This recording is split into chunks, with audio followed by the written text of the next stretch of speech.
নমস্কার বন্ধুরা, হরে কৃষ্ণ, রাধে রাধে। সনাতন ধর্মের অন্যতম মহোৎসব শ্রী জগন্নাথ দেবের রথযাত্রা প্রতি বছর আষাঢ় মাসে রাজকীয় বেশে ভাই বলরাম এবং বোন সুভদ্রাকে সাথে নিয়ে মাসির বাড়ির উদ্দেশ্যে রওনা দেন জগন্নাথ দেব। কিন্তু আপনি কি জানেন রথযাত্রার ঠিক আগে কেন ভগবান জগন্নাথের তীব্র জ্বর হয়? কেনই বা তিনি 15 দিন লোকচক্ষুর আড়ালে থাকেন? আর এই রথযাত্রার মাঝেই বা কেন বিপদ নাশিনী পুজো করা হয়? আজকের ভিডিওতে এই সব রহস্য এবং 2026 সালের সঠিক তিথি ও ঘরে বসে জগন্নাথের পুজোর নিয়ম নিয়ে বিস্তারিত আলোচনা করব। ভিডিওটি শেষ পর্যন্ত অবশ্যই দেখুন।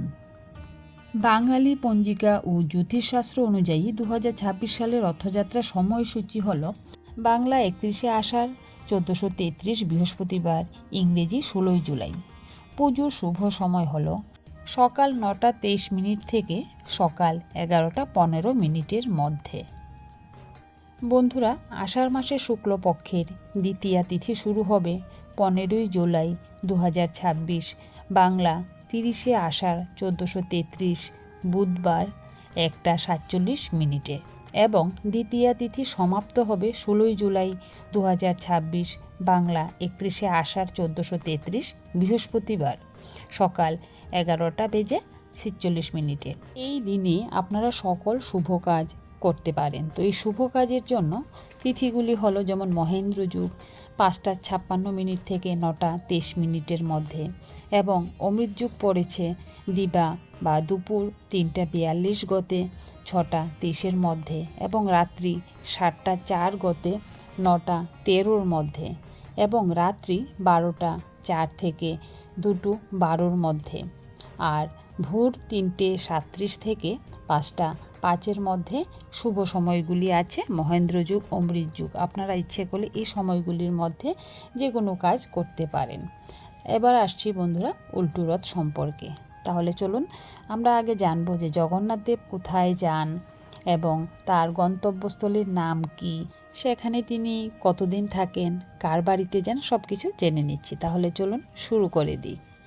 বন্ধুরা, রথযাত্রার দিন জগন্নাথ দেব তার মূল মন্দির থেকে রওনা হয়ে 3 কিলোমিটার দূরে তার মাসির বাড়িতে যান। মাসির বাড়ি উড়িষ্যার পবিত্র ধাম পুরী। তার মাসির নাম গণ্ডিচা এবং মন্দিরের নাম গণ্ডিচা মন্দির। এই গণ্ডিচা দেবী হলেন রাজা ইন্দ্রদ্যুম্নের রানী, যিনি জগন্নাথ দেবের পরম ভক্ত ছিলেন। সেখানে শ্রী জগন্নাথ দেব টানা 7 দিন অবস্থান করেন এবং মাসির হাতের সুস্বাদু পোড়া পিঠে বা ক্ষীর উপভোগ করেন।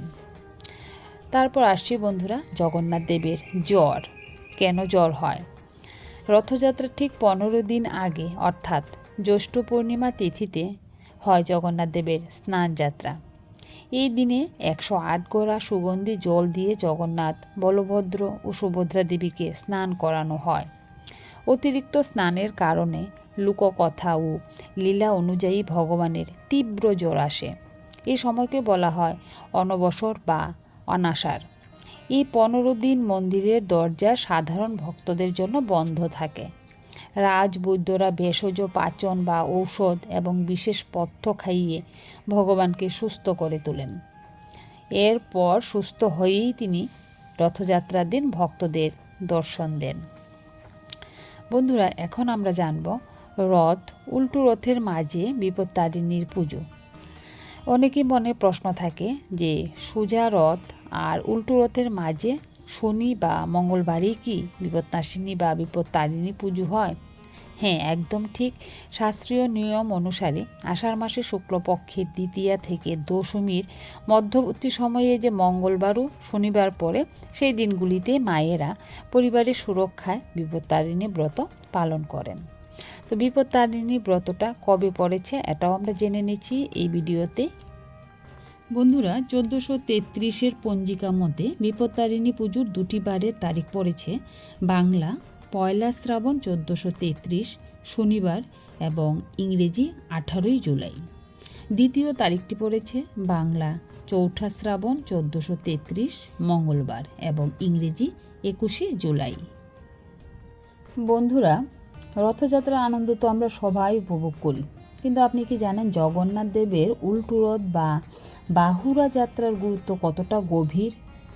মাসির বাড়ি গণ্ডিচা মন্দিরে কিছুদিন থাকার পর এবার শ্রী জগন্নাথের ঘরে ফেরার পালা। আজকের ভিডিওতে আমরা জানব 2026 সালের উল্টো রথের সঠিক তারিখ, তিথি এবং ফেরার পথে কেন জগন্নাথ দেবের মাঝ রাস্তায় এসে থমকে দাঁড়ায়।